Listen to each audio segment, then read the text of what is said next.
नमस्कार। आइए सैर सपाटा करते हैं मेले का। आपके साथ आनंद लेते हैं मेले का।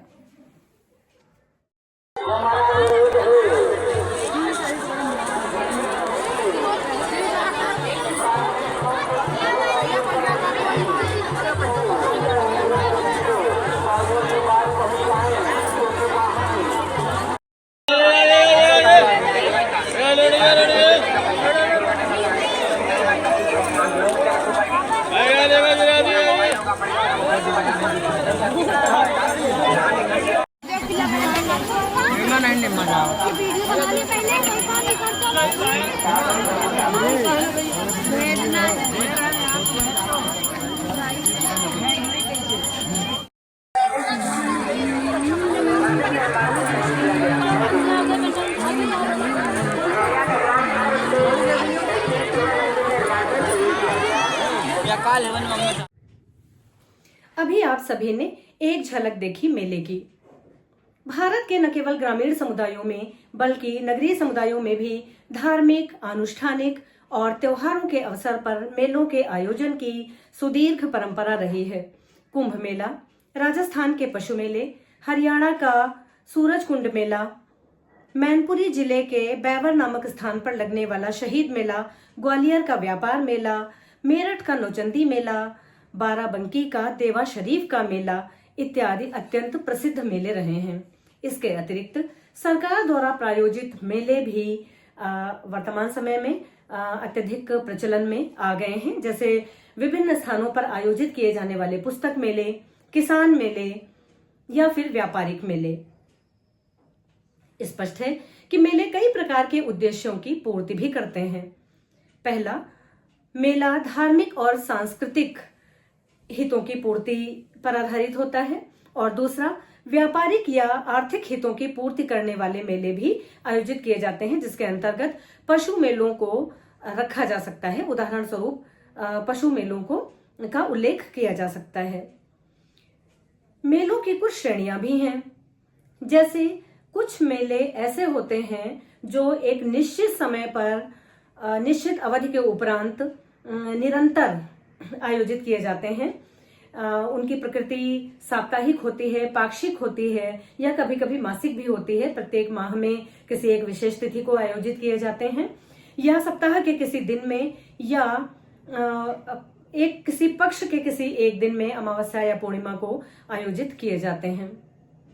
इसके अतिरिक्त कुछ मेले ऐसे होते हैं जो विशेष अवसरों पर आयोजित किए जाते हैं, किसी त्योहार के अवसर पर या फिर किसी अनुष्ठान के अवसर पर या उर्स के रूप में विशेष अवसर पर ये मेले आयोजित होते हैं। आइए, अगर हम बात लखनऊ की करें तो कार्तिक पूर्णिमा का मेला लगभग 1-1.5 महीने तक चलने वाला, 1-1.5 महीने तक के लिए लगने वाला एक अत्यंत प्रसिद्ध मेला है।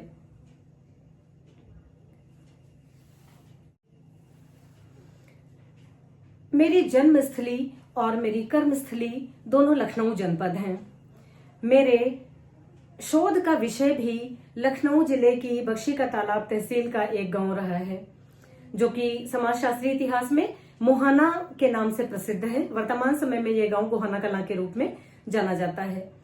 तो निश्चित रूप से मैं अपनी कर्मस्थली और जन्मस्थली या अपने अध्ययन क्षेत्र से ही उदाहरणों को रेखांकित करूंगी, क्योंकि इन पर मेरे अनुभविक अध्ययन रहे हैं। लखनऊ के समीप बख्शी का तालाब तहसील में स्थित चंद्रिका देवी मंदिर पर लगने वाला मेला भी बहुचर्चित और बहु प्रसिद्ध है। लखनऊ जिले के ही मोहनलालगंज तहसील के निगोहा गांव में स्थित जो मोहनलालगंज तहसील का जो निगोहा गांव है, वहां पर लगने वाले अगहन के मेले पर वार्ता मैंने अपने कल के वीडियो में प्रस्तुत की है। इसके पूर्व निगोहा के समीप एक जनश्रुति के आधार पर एक ऐतिहासिक महत्व का स्थान है, जो अहिनवार के नाम से प्रसिद्ध है। वहां पर दीपावली के एक दिन पूर्व मेला आयोजित किया जाता है और कार्तिक पूर्णिमा के दिन मेला आयोजित किए जाने की परंपरा रही है। इसका उल्लेख भी, इन दोनों मेलों का उल्लेख भी मैं अपने पूर्व के वीडियोज में कर चुकी हूँ। कुछ झलकियां भी मैंने आप सभी के समक्ष प्रस्तुत की थी, आपने अवश्य देखा होगा। निगोहा गांव के ही समीप भंवरेश्वर बाबा का मंदिर है, शिव जी का मंदिर है, जहां पर साप्ताहिक रूप से प्रतिदिन सोमवार के दिन मेले का आयोजन किया जाता है। सावन माह में सावन के सोमवार के दिन आयोजित होने वाले मेले का विशेष महत्व है। वैसे सावन मास में भंवरेश्वर बाबा का मेला पूरे माह तक चलता रहता है। यदि हम भारत में होने वाले भारत में आयोजित किए जाने वाले मेलों की केवल सूची भर बनाएं तो कई पुस्तकों की रचना हो सकती है। यानी इतने सारे उदाहरण हमें मिलेंगे कि जिससे हम उन पर लिखने का तो क्या कहें कि केवल सूची भर बनाने से कई पुस्तकें रच जाएंगी। अब हम चर्चा करते हैं मेलों के समाजशास्त्रीय पक्ष पर। हम पहला बिंदु उठाते हैं, मेले सामाजिक अंतरक्रिया एवं संचार का क्षेत्र हैं। विशेष तौर पर सुदूर स्थित गांव में सुदूर स्थित गांवों में मेले सामाजिक अंतरक्रियाओं का क्षेत्र रहे हैं।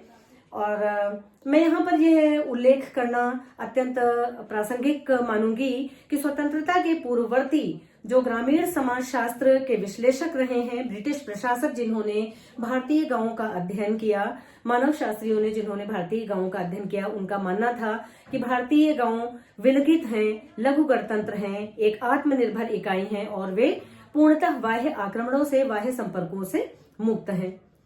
यह सत्य नहीं है। अनेक समाजशास्त्रियों ने इसका खंडन किया। अनेक अध्ययन यह दावा करते हैं कि ऐतिहासिक काल से ही, दीर्घ काल से ही, परंपरा से ही भारतीय गांव परिवर्तनशील रहे हैं। यद्यपि गांव तीर्थाटन, आसपास के हाट बाजारों, ग्राम बहिर्विवाह के माध्यम से पारस्परिक अंतरक्रिया करते रहे हैं, तथापि दीर्घ काल से आयोजित होने वाले मेले भी सामाजिक अंतरक्रियाओं के केंद्र रहे हैं।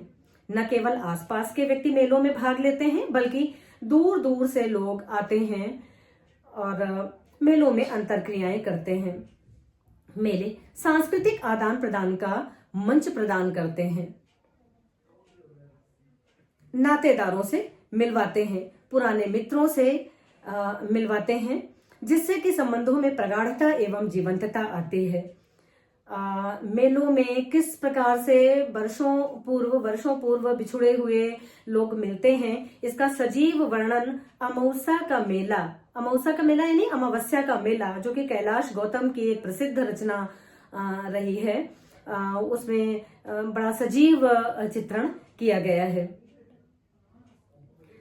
स्थानीय एवं क्षेत्रीय संस्कृति को ये मेले जीवित रखते हैं, उन्हें अक्षुण्ण रखते हैं और संरक्षित रखते हैं। मेले परंपरा को अगली पीढ़ी को हस्तांतरित करने की भूमिका का भी निर्वाह करते हैं। हालांकि वर्तमान समय में मेलों में वैश्वीकरण के प्रभाव भी दृष्टिगत होने लगे हैं। बहुराष्ट्रीय कंपनियों के बनाए हुए उत्पाद या उनका जो एक नकली स्वरूप है, डुप्लीकेट रूप है, वे ऐसे उत्पादों से मेले भरे हुए दिखाई देते हैं। मेले सामूहिकता को जन्म देते हैं। मेले सामाजिक एकीकरण में वृद्धि करते हैं, एकात्मकता को स्थापित करते हैं। आगे बढ़ते हैं हम और मेलों के समाजशास्त्रीय महत्व के रेखांकन का अगला बिंदु उठाते हैं। मेले आर्थिक गतिविधियों के केंद्र भी होते हैं। व्यक्ति मेलों से खरीदारी करते हैं, अनेक व्यक्ति अपने उत्पादों को बेचते हैं, अतः मेले आर्थिक आवश्यकताओं की पूर्ति करते हैं। यदि हम कुंभ के मेले और सूरज कुंड जैसे बड़े पैमाने पर आयोजित किए जाने वाले मेलों का, और भी ऐसे अनेक उदाहरण उपस्थित होंगे, इन मेलों का उल्लेख छोड़ दें तो जो स्थानीय स्तर पर मेले जो आयोजित किए जाते हैं, जिनके आयोजन की परंपरा रही है, उनमें आमतौर पर जो स्थानीय व्यक्ति भागीदार बनते हैं या उन व्यक्तियों के नातेदार उनका हिस्सा बनते हैं। मेलों में जो आर्थिक गतिविधियां संपन्न होती हैं वे भी स्थानीय लोग ही संपन्न करते हैं।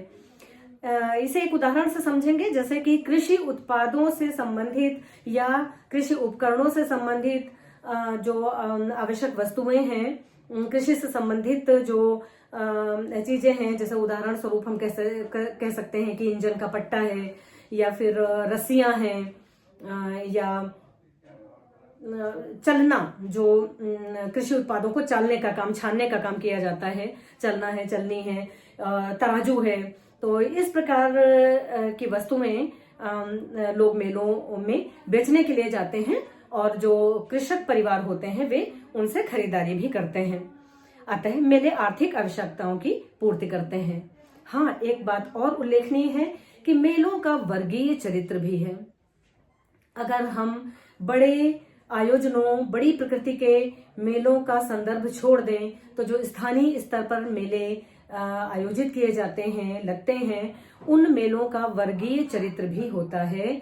और उनमें यह पाया गया कि अधिकांशतः या तो कृषक परिवार जाते हैं, चूंकि उन्हें कृषि उत्पादों से संबंधित या कृषि से संबंधित वस्तुओं की खरीदारी करनी होती है, या फिर निम्न जाति वर्ग के व्यक्ति सम्मिलित होते हैं।